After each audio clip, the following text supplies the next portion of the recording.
दोस्तों, भारतीय जनता पार्टी के जब नफरती चिंटू फंसने लगते हैं तो हाथ जोड़ जोड़ करके माफ़ी मांगने लगते हैं या फिर वो धमकाने लगते हैं। और जब धमकाने की बात होती है तो जजों तक को धमकाने से वो बाज नहीं आते। दोस्तों, आज के इस वीडियो में शर्मिष्ठा पनोली के मामले में किस तरीके से जज को धमकाया गया है उसके बारे में आपको बात करके बताऊंगा कि क्या क्या असली मामला क्या है और आखिर इसको लेकर के क्यों भारतीय जनता पार्टी और तमाम सारे ऐसे नफरती चिंटू जो दिन रात 24 घंटे हिंदू मुस्लिम करते रहते हैं, उन्होंने आखिर ऐसा क्यों किया उसके बारे में बताऊंगा। और साथ में भारतीय जनता पार्टी की एक महिला नेता ने अपनी बेटी के साथ, सगी बेटी के साथ कितना गंदा काम कराया है, उस महिला की तस्वीरें किन किन बड़े नेताओं के साथ अब वायरल हो रही हैं, पूरी तस्वीर सारी बातें दोस्तों मैं आपको बताऊंगा, दिखाऊंगा। और साथ में भारतीय जनता पार्टी के प्रदेश अध्यक्ष किस तरीके से अभद्रता, अश्लीलता और गाली गलौज की बात कर रहे हैं, भाषा का इस्तेमाल कर रहे हैं, वो तस्वीरें आपको दिखाते हुए समझाने की कोशिश करूंगा। और जो लोग ईद पर ज्ञान दे रहे हैं, बकरीद पर ज्ञान दे रहे हैं, बकरा नहीं काटने को लेकर के जो लोग ज्ञान दे रहे हैं, उनका दिमाग खोल करके रख दिया है फैक्ट चेकर मोहम्मद जुबैर ने। तथ्यों के आधार पर तमाम सारी बातें दोस्तों आपको बताऊंगा। और ऑपरेशन सिंदूर पर किस तरीके से गोदी मीडिया का पर्दाफाश हुआ है, प्रधानमंत्री नरेंद्र मोदी ने अब कौन सा नया किरदार अपने आप में समाहित कर लिया है, उस किरदार की बात करूंगा। और साथ में डिलिमिटेशन, परिसीमन, जातीय जनगणना के जरिए किस तरीके से भारतीय जनता पार्टी पूरे देश को गुमराह करने की तैयारी कर रही है, इन तमाम बातों पर, तमाम मसलों पर चर्चा करेंगे। लेकिन सबसे पहले कुछ तस्वीरें आपको दिखाता हूं। दोस्तों, ये तस्वीर देखिए, ये इस महिला को, इस लड़की को आप जानते, शर्मिष्ठा पनोली, पनौती भी कहें तो गलत नहीं होगा। पनौती इसलिए क्योंकि जिस तरीके की इसकी भाषा है, जिस तरह की इसकी गंदी जुबान है, जिस तरीके से ये हिंदू मुस्लिम की नफरत में सराबोर है, कम से कम समाज के लिए इसको पनौती कहना सटीक शब्द होगा। और तमाम सारे लोग इस बात का इस्तेमाल, इस शब्दों का इस्तेमाल भी कर रहे हैं। दोस्तों, शर्मिष्ठा पनोली को दोस्तों जमानत मिल गई है, लेकिन जमानत कैसे मिली वो तस्वीर मैं आपको सबसे पहले दिखाना चाहता हूं। दोस्तों, ये देखिए, ये द लल्लन टॉप की खबर है और इस खबर का एक स्क्रीनशॉट आपकी स्क्रीन पर है जो आप देख रहे हैं। और आज की इस खबर में सीधे तौर पर यह बताया गया है कि सोशल मीडिया की ये जो महिला है, ये जो शर्मिष्ठा पनोली है, किस तरीके से जिस जज ने इसको ज़मानत नहीं दी, उन जज साहब को कैसे धमकाया गया, किस तरीके से उनको तरह तरह से उनको जो है एक तरीके से ट्रोल करने की कोशिश की गई, सोशल मीडिया से लेकर के तमाम तरीक़ों तक।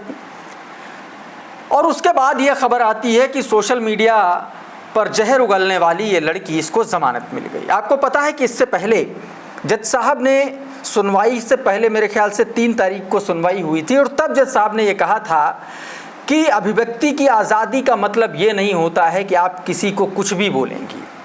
ये बात जज साहब ने कहते हुए ज़मानत देने से इनकार कर दिया था। और अब शर्मिष्ठा पनोली को जो है अंतरिम जमानत दे दी गई है। इसी को लेकर के जाकिर अली त्यागी लिखते हैं, कलकत्ता हाई कोर्ट ने शर्मिष्ठा पनोली नामक युवती को अंतरिम जमानत दे दी है। जमानत न देने पर जज साहब को मिल रही थी जान से मारने की धमकियां और जातिगत टिप्पणियां उनके ऊपर की जा रही थी, जैसा कि मैंने दोस्तों आपको पहले बताया। और अब दोस्तों, खबर जिसने आज पूरे देश को सन्न कर दिया, खबर ऐसी जो किसी भी महिला के लिए, किसी भी सभ्य समाज के लिए इतनी घिनौनी खबर है, इतनी आप कह सकते हैं इतनी निचले दर्जे तक गिर जाने वाली खबर है जिसका कोई जवाब नहीं है। दोस्तों, भारतीय जनता पार्टी की पूर्व जिलाध्यक्ष ने अपनी ही बेटी के साथ, अपने अलग अलग बॉयफ्रेंड्स के साथ गलत तरीके से कृत्य कराया, गलत काम कराया। ये बात आप सभी जानते हैं, इससे पहले भी हम ये खबर आपको दिखा चुके हैं अपने चैनल पर। लेकिन अब सवाल ये उठता है कि वो कोई छोटी मोटी नेता नहीं है, उसको सिर्फ पूर्व जिलाध्यक्ष कह के छोड़ दिया जाए, नहीं। एक ऐसी महिला नेता जिसकी तस्वीरें एक छोटे से कार्यकर्ता से लेकर के प्रधानमंत्री तक के साथ उसकी तस्वीरें हैं। दोस्तों, प्रधानमंत्री क्या, अमित शाह तक के साथ की उनकी तस्वीरें हैं। प्रधानमंत्री के साथ तो नहीं, लेकिन अमित शाह पूर्व मुख्यमंत्रियों तक के साथ। ये देखिए दोस्तों, ये तस्वीरें आप देखिए, आपकी स्क्रीन पर आप देखिए, अमित शाह के साथ ये महिला नजर आ रही कई तस्वीरों में। इसके बाद देखिए वर्तमान जो मुख्यमंत्री हैं पुष्कर सिंह धामी, उनके साथ ये महिला सेल्फी ले रही है। पूर्व मुख्यमंत्री अभी जो केंद्रीय मंत्री हैं निशंक, उनके साथ तस्वीरें हैं। इसके अलावा देखिए और एक पूर्व मुख्यमंत्री, उनके साथ भारतीय जनता पार्टी संगठन के तमाम बड़े नेताओं के साथ इस महिला की तस्वीरें हैं। और इस महिला का कृत्य ऐसा है कि पूरे समाज को, पूरी आदमियत को शर्मिंदा कर देने वाला है। अपनी ही 13 साल की बच्ची के साथ कोई कैसे इस तरीके की हरकत करा सकता है? कराना तो दूर छोड़िए, कोई सोच कैसे सकता है? और इस तरीके के लोग भारतीय जनता पार्टी में अहम पदों पर बड़े बड़े नेताओं के साथ मिलते हैं।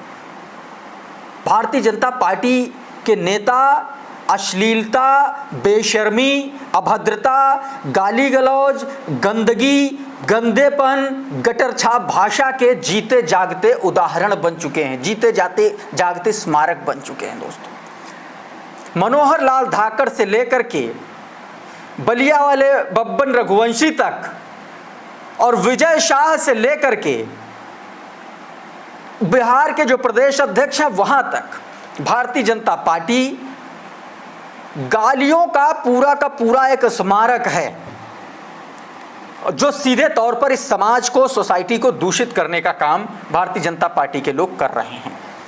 अच्छा, भारतीय जनता पार्टी के प्रदेश अध्यक्ष बिहार के दिलीप जायसवाल का नाम मैंने इसलिए लिया क्योंकि इनका भी एक बयान आया है।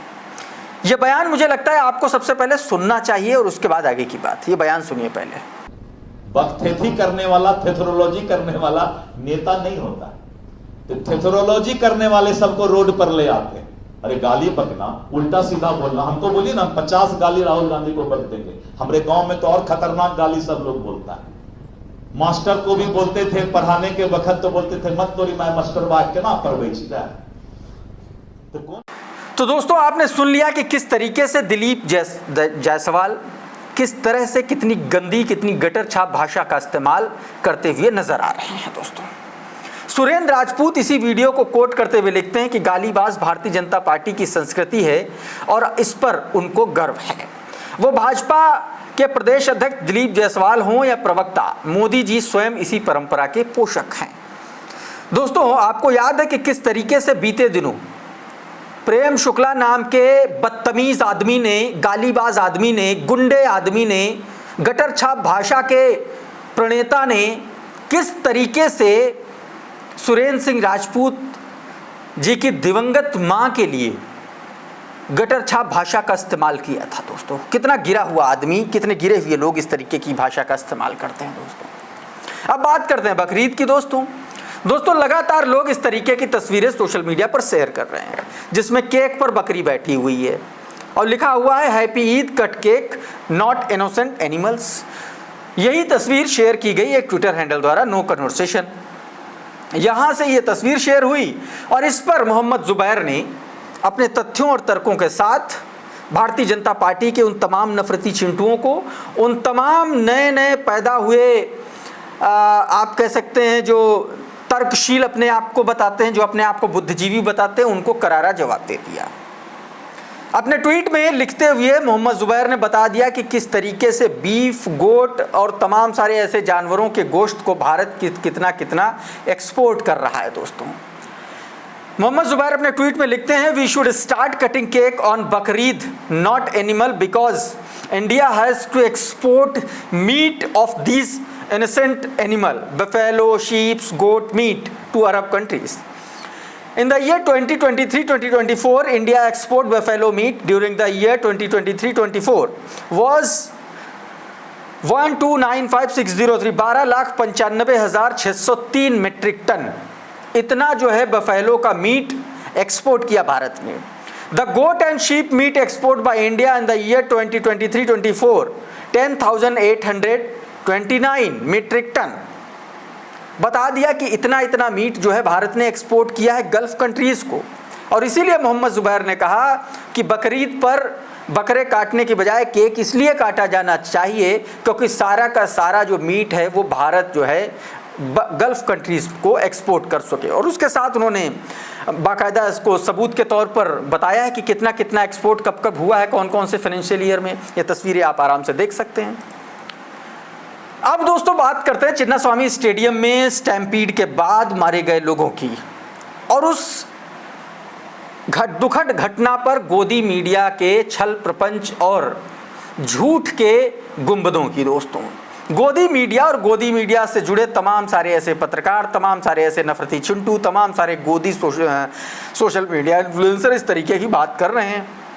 अजीत भारती नाम का एक नफरती आदमी है सोशल मीडिया पर, अपने उलूल जुलूल बातों के लिए, घटिया स्तर की भाषा के लिए जाना जाता है। ये आदमी कई बार मुकदमेबाजी का चक्कर भी इसको घेर चुका है, लेकिन अपनी भाषा से, अपनी नफरती लैंग्वेज से ये आदमी बाज नहीं आता। इसी को लेकर के दोस्तों चिन्नास्वामी स्टेडियम पर इस आदमी ने एक ट्वीट किया। इसने लिखा कि 7 लोगों की हत्या किसने की? क्या कर्नाटक पुलिस ने उचित प्रबंध किए थे? आरसीबी की विजय परेड में जो भगदड़ मची उसका उत्तरदायित्व कौन लेगा? राहुल गांधी जी, कर्नाटक कांग्रेस सरकार ने सरेंडर कर दिया। यहाँ पर जरा पूछिए कि प्रशासन क्या कर रहा था। अजीत भारती के इस बयान पर दोस्तों एक ट्विटर हैंडल ने इसको अच्छा जवाब दे दिया। हिंदुस्तान टाइम्स के अखबार का स्क्रीनशॉट पोस्ट करते हुए लिखा कि अपने बाप के बारे में बोल ? और ये क्यों लिखा? क्योंकि हिंदुस्तान टाइम्स की जो स्क्रीनशॉट है वो ये बता रहा है कि 107 लोग कुंभ में मारे गए और इन घटनाओं पर ऐसे लोगों का मुंह नहीं खुला और अब ये लोग सीधे सीधे हत्या बता रहे हैं और राहुल गांधी को सरेंडर वाले मुद्दे पर खींच रहे हैं। दोस्तों दरअसल सरेंडर जो है ना, नरेंद्र और सरेंडर दो ऐसे ये शब्द बन गए हैं, एक दूसरे के पूरक शब्द बन गए हैं। इन्हीं पूरक शब्दों की वजह से ही भारतीय जनता पार्टी की जड़ें जो हैं डगमगा रही हैं और ऐसा डगमगा रही हैं कि जितने भी पेड हैं, 2-2 रुपए के जो ट्रोल हैं, पेड जो सोशल मीडिया इन्फ्लुएंसर हैं, यूट्यूबर हैं, टीवी के जो पेड पत्रकार हैं, गोदी पत्रकार हैं, वो सारे के सारे नरेंद्र और सरेंडर के पीछे पड़ गए। अब सीधे तौर पर उस सरेंडर को सेना से जोड़ दे रहे हैं। नरेंद्र मोदी के सरेंडर को यही गोदी पत्रकार सीधे तौर पर सेना के सरेंडर से जोड़ दे रहे हैं। लेकिन जब यही सवाल इनसे पलट के पूछ लिया जाता है कि जब आप मनमोहन सिंह, पंडित नेहरू को लेकर के सरेंडर की बात करते हैं तो क्या वो सवाल नेहरू के सरेंडर का होता है या डॉक्टर मनमोहन सिंह के सरेंडर का होता है? क्योंकि वहाँ भी सेना थी। उसके बाद इन जाहिलों की बुद्धि कुंद हो जाती है। दोस्तों अब एक तस्वीर मैं आपको दिखाता हूँ। दोस्तों इंडिया टीवी की एक एंकर हैं, मीनाक्षी जोशी इनका नाम है। मीनाक्षी जोशी अपनी भक्ति के लिए बहुत ज़्यादा प्रचलित हैं और ऐसा प्रचलित हैं कि आप यकीन मानिए भारतीय जनता पार्टी का अच्छे से अच्छा प्रवक्ता इतना बड़ा झूठ, इतना तगड़ा झूठ और इतने कॉन्फिडेंस के साथ झूठ बोल नहीं सकता, ना सरकार का बचाव कर सकता है। खैर ये तो मुलाजिम हैं, इनका मालिक भी तो वही कर रहा है। 90 डिग्री के एंगल पर कोण बना करके अपना सिर झुकाने वाला रजत शर्मा बीते दिन राहुल गांधी को कॉमेडियन बता रहा था। तो इनसे यही कम से कम अपेक्षा की जानी चाहिए कि ये सरकार से सवाल कैसे करेंगी, उल्टा सरकार का पक्ष लेती हुई नजर आ रही हैं। स्टैम्पीड वाले मामले पर इन्होंने एक ट्वीट किया। इन्होंने लिखा कि अगर बेंगलुरु स्टैम्पीड के लिए भीड़ जिम्मेदार है तो कुंभ भगदड़ के लिए योगी आदित्यनाथ सरकार कैसे जिम्मेदार है? दरअसल सवाल ये इनका नहीं है, सवाल इनसे किसी ने पूछा और इसको इन्होंने पलट कर इस तरीके की बात कर दी। सवाल तो इनसे ये पूछा जाना चाहिए था कि जब आप लोग कुंभ में योगी आदित्यनाथ से, सरकार से सवाल नहीं पूछ रहे थे, 107 लोगों की मौत हो गई ऑफिशियली, तो आप कर्नाटक में कैसे 1 सेकंड के भीतर उस हादसे को हत्या बताने लगे और क्यों सरकार से इस्तीफा मांगने लगे? लेकिन इन्होंने 360 डिग्री का एंगल लिया। यू टर्न लेने में माहिर ये 2-2 कौड़ी के पत्रकार सवाल उल्टा कर रहे हैं। दोस्तों इसी को लेकर के सुरेंद्र राजपूत ने बहुत अच्छा जवाब दे दिया मीनाक्षी जोशी को। सुरेंद्र राजपूत ने इनके ट्वीट को कोट करते हुए लिखा, दोनों जगह के लिए अगर सरकार के इंतजाम जिम्मेदार है मीनाक्षी जी, तो सिद्धारमैया, डीके शिव कुमार जी से इस्तीफा मांगने वाले भाजपा नेता, योगी आदित्यनाथ जी से और दिल्ली रेलवे स्टेशन पर हुई मौतों के लिए मोदी जी से इस्तीफा मांगे। नरेंद्र मोदी और योगी जी का इस्तीफा होते ही कर्नाटक में इस्तीफा हो जाएगा, ये बात कही। और अब दोस्तों बात करते हैं ऑपरेशन सिंदूर की। आपको पता है कि ऑपरेशन सिंदूर पर गोदी पत्रकारों के ऐसे ऐसे जाहिलियत भरे बचाव वाले सवाल सामने आए थे, जिसमें सीधे तौर पर चित्रा त्रिपाठी और रूबिका लियाकत जैसे पत्रकार बहुत कंपटीशन में रहते हैं कि कौन सबसे पहले प्रधानमंत्री नरेंद्र मोदी के सपोर्ट में उतरेगा। आज प्रधानमंत्री नरेंद्र मोदी ने विश्व पर्यावरण दिवस के मौके पर एक पौधा लगाया और पौधा था सिंदूर का पौधा लगाया। चूंकि प्रधानमंत्री नरेंद्र मोदी सिंदूर के पीछे पड़े हैं। सिंदूर के पीछे इसलिए पड़े हैं क्योंकि अभी भाजपा ऑपरेशन सिंदूर के नाम पर घर घर सिंदूर बंटवा रही थी। जब पूरे देश में फजीहत हो गई तो अब सिंदूर का पौधा इन्होंने लगाया है। फौरन चित्रा त्रिपाठी ने इनकी तस्वीर को कोट किया और लिख दिया पीएम ने सिंदूर का पौधा लगाया, और हैशटैग क्या चलाया, ऑपरेशन सिंदूर, हैशटैग ऑपरेशन सिंदूर इन्होंने लिखा। यानी कि सीधे तौर पर हर मोर्चे पर, हर मुद्दे पर प्रधानमंत्री को सिर्फ और सिर्फ डिफेंड करना है। उसके लिए चाहे जो कुछ भी करना पड़े, उसके लिए चाहे अपनी आत्मा, अपना सम्मान, अपना जमीर, सब कुछ दो दो कौड़ी में बेचना भी क्यों ना पड़े, लेकिन वो ये लोग करेंगे दोस्तों। और अब एक डिबेट का एक छोटा सा हिस्सा आपको दिखाता हूं कि कैसे गोदी मीडिया ने एक ऐसे व्यक्ति के लिए एक नई पोस्ट इजाद की थी, संघ विचारक राकेश सिन्हा के लिए संघ विचारक की पोस्ट इजाद की थी। उसी संघ विचारक को कैसे धो डाला है दोस्तों सुप्रिया श्रीनेत ने ट्रंप को लेकर के, ये देखिए। और राकेश सिन्हा किस तरीके से रेंगता हुआ नजर आ रहे हैं ट्रंप के सामने, ये भी देखिए आप जरा देखिए। सुप्रिया जी, ट्रंप के बारे में क्या ट्रंप कह रहा है? अरे ट्रंप हिटलर नहीं है, पुतिन हिटलर नहीं है। हम ट्रंप के बारे में ट्रंप कह रहे हैं। भारत की राजनीति विमर्श में अब भाषा को यहाँ गिरा देंगे। मैं एक करूंगा, जॉर्ज ऑरवेल ने इंग्लिश लैंग्वेज एंड पॉलिटिक्स से, मैं नहीं करती अमेरिका की गुलामी। मेरे देश के लोगों को हथकड़ी लगाकर भेजता है, मैं उसको कर यही आप बहुत आप करिए अमेरिका की गुलामी। आप उन लोगों की गुलामी आपको जो कहना आप भी भगवान बना सुप्रिया जी, जब आपकी बारी आएगी आप बोलिएगा प्लीज, ठीक है। तो दोस्तों सीधे तौर पर सुप्रिया श्रीनेत ने कह दिया कि भैया जो अमेरिका हमारे देश के लोगों को हथकड़ियों में भेजता है, मैं उसको ट्रंप ही बोलूंगी और इसी भाषा में उसको बोलूंगी दोस्तों। अच्छा, इसी को लेकर के नरेंद्र और सरेंडर के मसले पर भारतीय जनता पार्टी के प्रवक्ता जहां जा रहे हैं, जिस स्क्रीन पर जा रहे हैं वहीं फंस जा रहे हैं। आज तक पर गए भारतीय जनता पार्टी के प्रवक्ता को आलोक शर्मा ने बहुत कायदे से रगड़ दिया। सुनिए जरा। पीएम देश नहीं है, और अगर प्रधानमंत्री देश हैं तो बीजेपी के तमाम प्रवक्ताओं को आज तक और बीजेपी के तमाम नेताओं ने आज तक पंडित नेहरू से लेकर और मनमोहन सिंह जी तक के लिए जो जो वक्तव्य दिए हैं उसमें डॉक्टर मनमोहन सिंह तक का समय शामिल है। नरेंद्र मोदी जी ने क्या क्या बोला है प्रधानमंत्रियों के लिए, सबको माफी मांगनी चाहिए।